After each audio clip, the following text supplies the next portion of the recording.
முன்னாடியெல்லாம் வேலை வெட்டிக்கு போனால் வீட்டிலேருந்து கேணுகளில் தண்ணி கொண்டு வருவாங்க.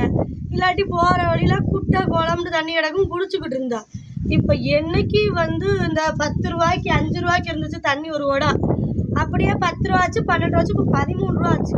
அந்த தண்ணி குடிச்சதே தாகம் நிற்கிதுன்ற அளவுக்கு நம்ம மாறி போயிட்டோம்.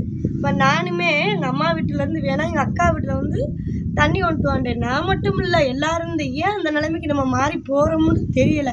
உங்களுக்கு தெரிஞ்சிச்சுன்னா நீங்கள் கமெண்ட் பண்ணுங்கள். இப்போ சொல்லப்போனால் குட்டை குளம் ஏரி எங்கேயும் இல்லை, தண்ணியும் இல்லை, மழை தண்ணியும் இல்லாமல் ஒன்றும் இல்லாமல் நம்ம இப்படி தண்ணிகளை வாங்கியே குடிக்கிறோம். நாளை பின்ன நம்ம உடம்புக்கு இந்த எலும்பு நம்ம தேய்மானம் ஆகும்னு சொல்லி கல்லடு கடையெல்லாம் சொல்லுது. எனக்கு ஒன்றும் தெரியலை, அவங்க சொல்கிறதெல்லாம் உண்மையாக என்னான்னு தெரியலந்தா. நான் இப்போ தண்ணி தான் குடிக்கிறேன். இந்த தண்ணியில் நம்ம சக்கரை வேற போட்டு வச்சுருக்காங்களா என்னன்னு தெரியல. அது குடிச்சாத்தே இந்த தாகம் அடங்கு. சரிங்க.